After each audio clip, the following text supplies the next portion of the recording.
when you hear them talk about it, when he shakes their hands and he whispers something in their ear, what they've all said is, for 10 seconds every night, Bruce Springsteen makes me feel like the most important musician on the face of the earth. Isn't that what we're supposed to be doing as leaders? Welcome to Amplified, the Leadership Student 2.0 podcast. Today's guest is Andy Freed, author and CEO of Virtual Inc., where for 26 years, he's helped technology standards bodies and consortia connected to brands like Google, Meta, and Microsoft form, grow, and evolve. Andy is also the author of Lead Like the Boss, a leadership book built on what he's learned from attending more than 90 Bruce Springsteen concerts and from decades of mentoring the next generation of leaders. Andy Freed, welcome to Amplify, the Leadership Student 2.0 podcast. It's great to have you on. Thanks for having me.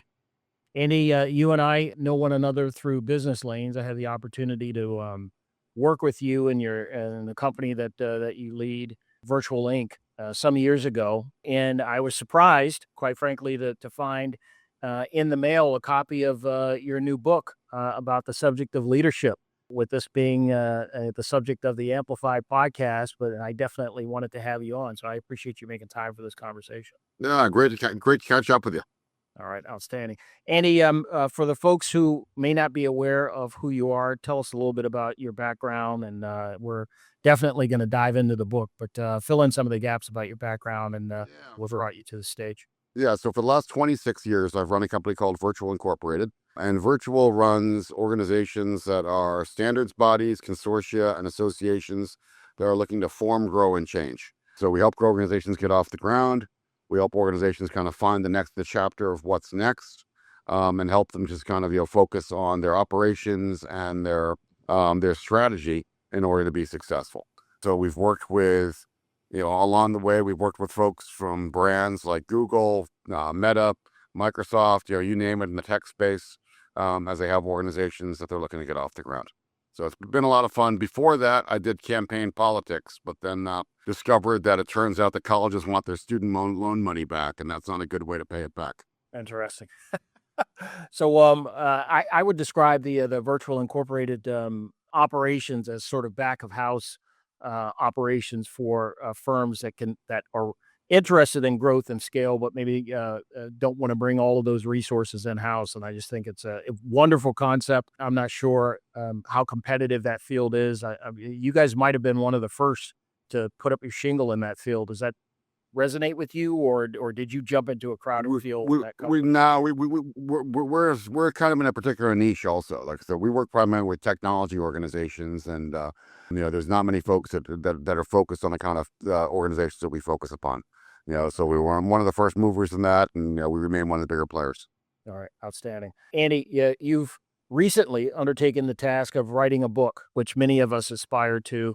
I've dabbled back and forth with authorship over the years. Why at this point in your career was it important for you to document your experiences as a leader? Because I believe that the function of leaders is to create more leaders. And, there's nothing more important to me when I'm around my company than mentoring people. And, there's nothing more rewarding than seeing people who have grown as leaders under our tutelage. And, I've always wanted Virtual to be a great place to work. I've also wanted to be a great place to be from. I want people to say, like, their people are really good.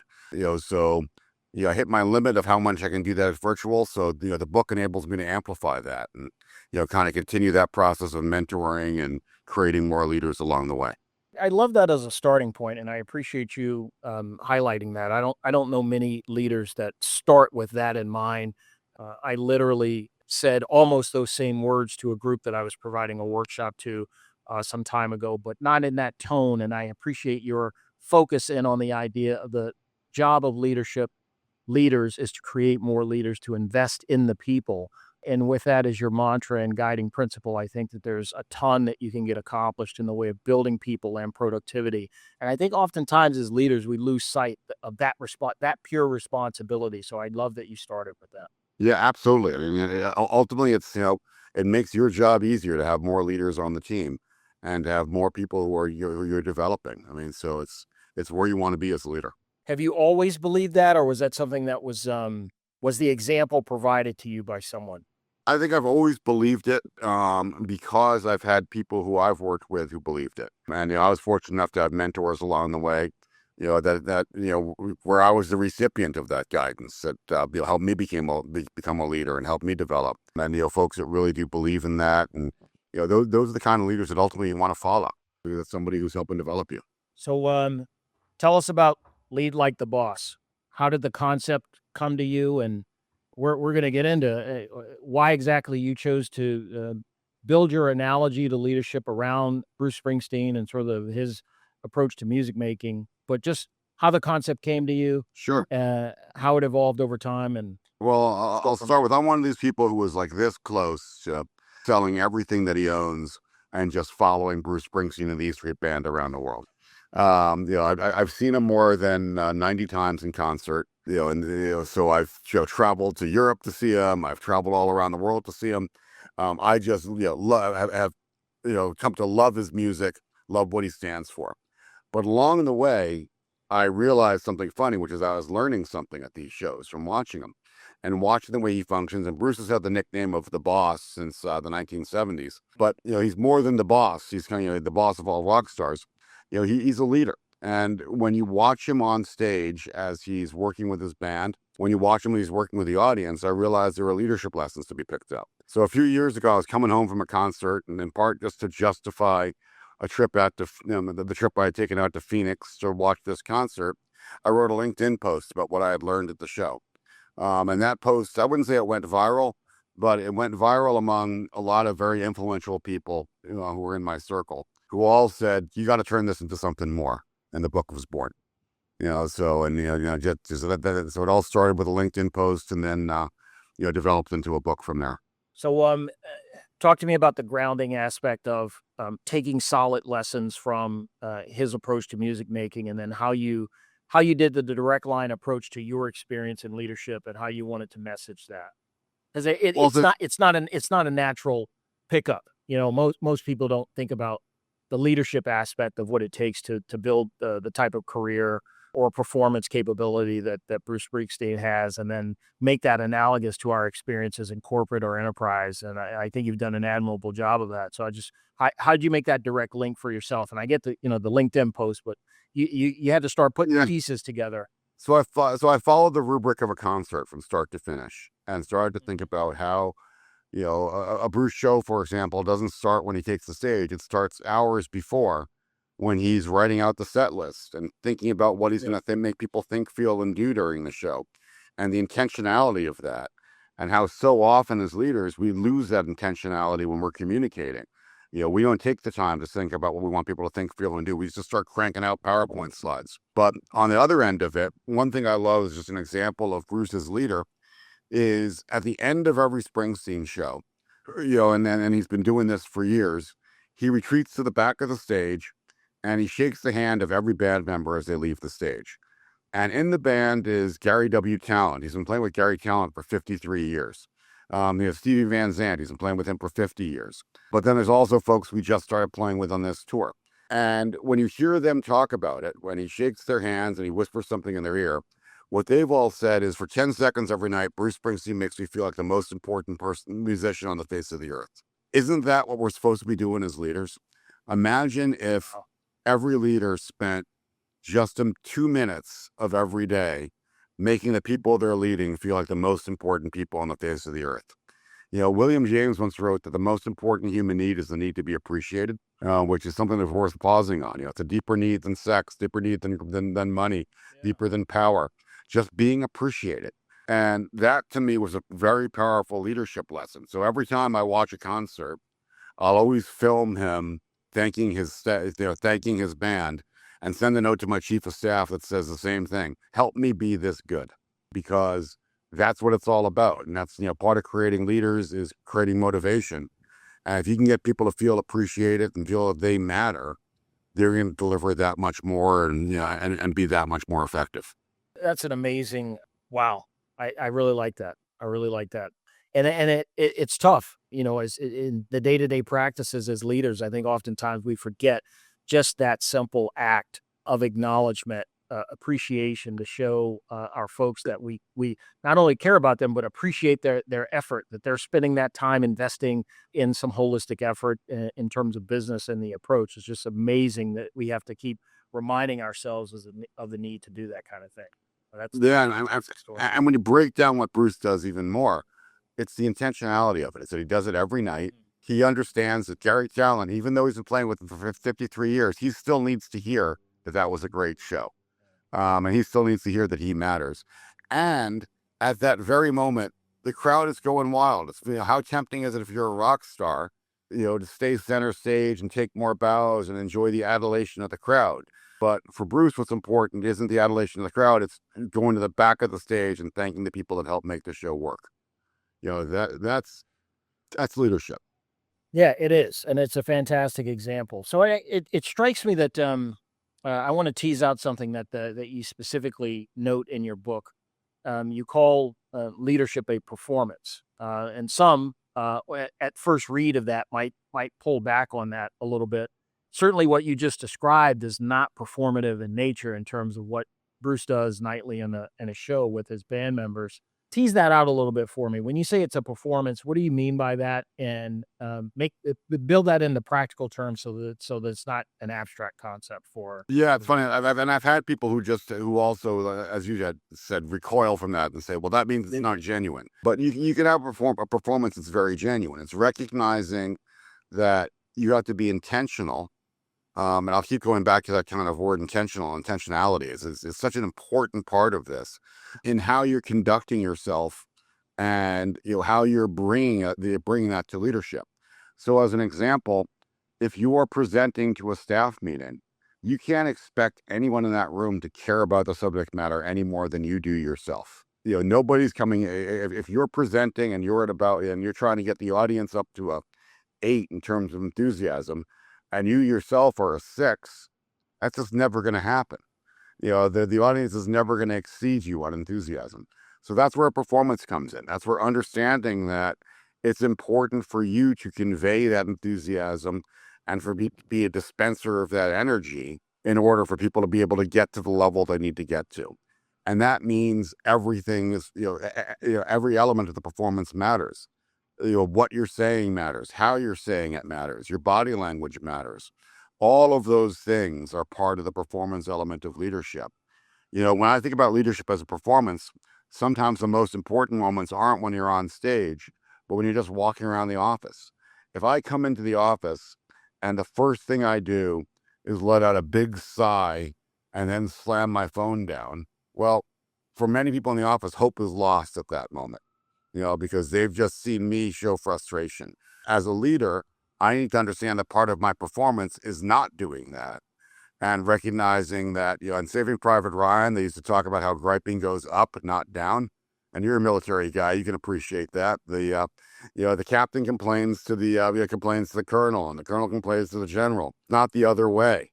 If griping starts going down the chain, that starts to be very harmful to leadership. So recognizing that is part of the performance as well. All right. Again, another fantastic example.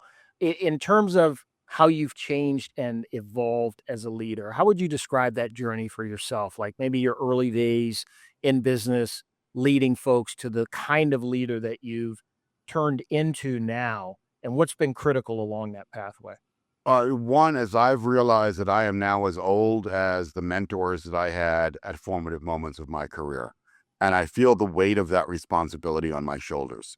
That there are people who, when they were in their late 50s, were spending extra time with me to help me become a better leader and help me learn the ropes. And I really understand that, I've got to pay that forward. Somebody did that for me. It's my turn now. So mentoring has become something that I'm much more conscious of the importance of, and much more conscious of driving on a regular basis. I'll also say I've mellowed some in terms of my expectations for people. I've always historically kind of graded on a scale of 0 to 13.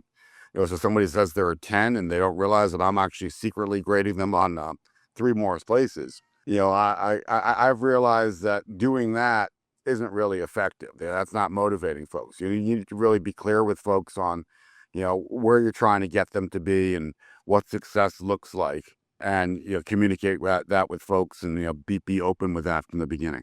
Tell me about the role that communication plays as a leader, not just the sort of the strategic stuff where you're creating vision and things, but what about your day-to-day communication style, the ability to folks to feel as though they have an opportunity to approach you and discuss things as they relate to the operations of the business. What role does communication play in that, and how do you think about comms? Absolutely critical. I think that communication and leadership are interwoven to a degree that many leaders don't appreciate. I think that there are leaders that believe that because they have the title and the positional authority, that they're able to lead and people are going to follow them. Well, that only works as well as they're able to communicate and motivate. And communication and communicating clearly. And that's why I go back to the think, feel, do model of really sitting down before you communicate with a white sheet of paper and writing down what do you want people to think, feel, and do from the communication you're about to have. And it's critical as a leader that you think about all three. Think is what you want to come up with kind of on the level, but feel. Sometimes if as a leader, if you don't worry about your team's feelings, they're not going to be able to hear you. If you're talking about the restructuring of a company, well, people aren't feeling safe at that moment. What they're feeling is, I wonder if I'm going to be affected. I wonder if I'm going to be laid off. If you don't address that feeling from the beginning, they're not listening to you. They're not able to. They can't get past the fear that's ripping them on what does this mean to me, and then being really clear on what you want people to do, and having a very, very clear action step. Many leaders omit that because they feel, well, that's just implicit. It's not. It's got to be very explicit what all these steps are. But making those three steps explicit and making it very intentional to come up with what do you want people to think, feel, and do, that's part of leadership. And getting that right and communicating that right in the right tone, in the right way, that's all a big part of leadership. I love your approach. Think, feel, and do. I think it's intentional. I think it helps to bring about the reaction and activity that you want or desire from a particular interaction. I think we probably just generally don't do enough thinking around what kind of impact we want to have when we want to say something, when we want to express a vision, or we want to convey some information to our teammates. So I can appreciate that that very diligent and very prescriptive approach. Yeah, I think Really it's resonates. become tricky because communication to some extent has become too easy.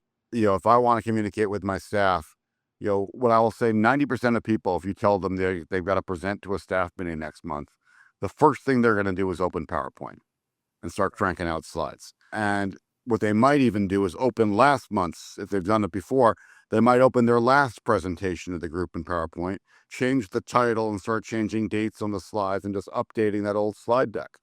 Well, that's not effective communication. That's just building some slides.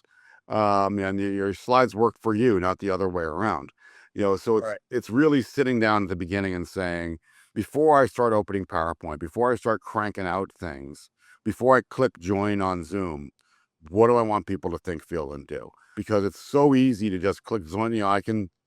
If I want to meet with somebody, in Silicon Valley, I click join and they show up. What do you know? They're on my screen. And that doesn't mean we're communicating effectively. It just means that we've connected. So understanding that you need to make that connection and make it very intentional with what you want people to think, feel, and do, that's absolutely critical. Is that the biggest miss that you see in enterprise space, that maybe we're not doing those things and Yeah, prior I to think communicating? we're not doing those things because it's just gotten so easy, and we've gotten lazy. And I'll say the number of times, and think about how many times you've heard this probably yourself. You're sitting through a 45 slide PowerPoint presentation, and on slide 20, you ask a question, and the presenter's answer is, "Well, I'm going to get to that in a few slides." Hold your, you're not communicating anymore. You're just, doing business karaoke of reciting these slides that are on the screen, because ultimately your question and the audience's question is the important thing, not your darn slides. But we spend way too much time at this point on, the things that don't matter, to the same extent, and not enough time on the planning and forethought. What are your thoughts on this? Brings me to an interesting point that I've experienced over time. I do a lot of briefing, or have done a lot of briefing in the past, to stakeholders and executives. And oftentimes I walk into a room, and in reading the room, especially if been given a couple of minutes beforehand to sort of read what their level of interaction is, sometimes I might ditch the entire presentation and just go straight into bringing them into a conversation. What are your thoughts about the ability to read rooms and to be able to shift on the fly when it comes to That's communication? absolutely critical. I mean, the most important thing about the communication isn't you as a presenter, it's the audience. And understanding what the audience's needs, what is going to reach them. And if you're reading the audience and recognize that these guys aren't going to be reached by my standing up here and presenting to them, we need to make this a conversation. Then credit to you for reading the room and spending the time thinking about your audience and putting the audience first. That's the thing that's so important, is put the audience before yourself. Because communication is about them, not about you. So you indicated that you do a ton of mentoring. Thank you for that. I like you, believe that at a particular stage in your career, that has to be a priority, especially for those of us with deep experience. What do you tell your mentees? I'm not a big fan of that term, by the way, but I don't know any other way to describe it. What do you tell them about getting that first opportunity to lead? I see a lot of folks struggle with being given that first opportunity to show their capabilities. Everyone that I mentor wants to position themselves to move up in the organizations that they work for. And oftentimes they're stifled a bit because they don't understand what it's going to take to get that first opportunity. What do you tell folks? How do you prepare people for what that first opportunity looks like? And how do they know when to move on it? One of the things that I always tell folks is to lean into their strengths and work on building on their strengths, not trying to fix their weaknesses. When I think of an example of that, I come back to Tiger Woods. Tiger Woods, when he first broke on the tour, before he was a punchline, he was an insanely good golfer. And in 2000, he led the tour in every category except for one. The only category that he didn't lead the tour in was sand saves. He wasn't that good out of the sand traps. Now, what most of his coaches would do in that point is they'd say to Tiger, if he went through like a traditional corporate performance review, Tiger would get a 5 on a lot of categories and a needs improvement on sand saves. And then the whole review would be about Tiger needs to spend more time practicing his sand saves and working on hitting the ball out of the trap if he's ever going to be a legendary golfer. Instead, what Tiger Woods' coach did, he said, let's work on driving accuracy. You're already number one on the tour in driving accuracy. Let's just not hit the traps ever and play to your strength. We're going to keep you out of the sand traps. So my job in the situation you just described is to help somebody stay out of the sand traps, help them understand what their strengths are, how they can lean into those strengths, and how that can make them successful. And not spend all the time on their weaknesses, on how are we going to fix these. Let's worry about that down the road. There'll be time for that, but let's build your strengths so that you can be successful from minute one. So I love that approach, but I will, let me challenge you a little bit though. We just talked about communication and the role that it plays. What I find is that most are not good communicators. Absolutely. And the challenge is, you may have aspirations to become a leader. You may have aspirations to, advance your career in ways that bring that type of reward in terms of opportunities to lead. But if you are not a good communicator, you need to overcome that in some way, shape, or form. How do you talk to younger professionals about learning to be a better communicator? I'd say it's the same piece of those. I'd have the same approach of trying to lean into their strengths. So they might not be a great communicator, but maybe they're good one-on-one. So how do you say to somebody, well, let's think about this meeting then, as a bigger one-on-one. Like, what are the things you would say if you'd had just one person from this room in front of you? That's your comfort zone. Okay, how are we going to lean into that and extrapolate the skills that you have of communicating one-on-one to now communicating to a larger group? Or maybe they're good at large group communications and terrible at one-on-one. It's the same thing of, how do you kind of play into those strengths? While you say, oh, well, I would agree that many people are weak communicators, many people have one part of their game that's not bad. Maybe they're good at explaining technical issues to a non-technical audience. Maybe they're good at at higher level discussions. How do you find that, lean into that, and start to build with that as a foundation? Yeah, good answer. I like, again, your continuing approach is to identify where the strength is and then key in on that and have that be the foundational starting point. I think that will work every time. And when you think about it, so much of our performance management in companies is the opposite. Is spend all your time on the review talking about their weaknesses and the things they need to fix. Right. And, ultimately somebody comes away demotivated from that. And fixing those weaknesses is really, really hard. It's not often it's not that it's the first time they've heard it, and they just haven't been able to successfully do it. So we're leading into the strengths is going to build confidence and to be more effective for people. You going to write another book? I hope so. I've got a lot of things that I want to say, and a lot of things I'm not. I'm not done teaching, and I'm not done trying to create more leaders. So I've got another book in me, and a lot more fight left in me to kind of keep that to kind of keep up that process. Well, outstanding. Andy, I enjoyed the read. I enjoyed this conversation. We're with Andy Freed, the author of Lead Like the Boss, the Bruce Springsteen framework to elevating your leadership. I wish you luck in the book sales, and I hope that folks pick this up. Where can folks find the book? You can find it right on Amazon.com or BarnesandNoble.com, or you can also check out my website, AndyFreed.com. AndyFreed.com. All right, outstanding. Andy, I appreciate you taking time for the conversation. Thank you. Great to have you, Mickey. Great to be with you. All right, outstanding. That's it for this episode of Amplified, the Leadership Student 2.0 podcast. We'll see you guys out on the landscape. Thanks.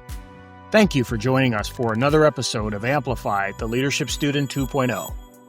We've talked about the theory and the experiences, but remember, the strongest leaders don't just listen, they act. If you are looking to elevate your executive presence, navigate complex organizational challenges, or build a resilient culture within your own team, you don't have to do it alone. At Apogee Global RMS, our strategy and leader development practice is designed to help you bridge the gap between where you are and where you need to be. Visit us at apogeeglobalrms.io to learn more about our leadership solutions. You can also connect with us on LinkedIn to keep this conversation going. Until next time, keep learning, keep leading, and stay amplified.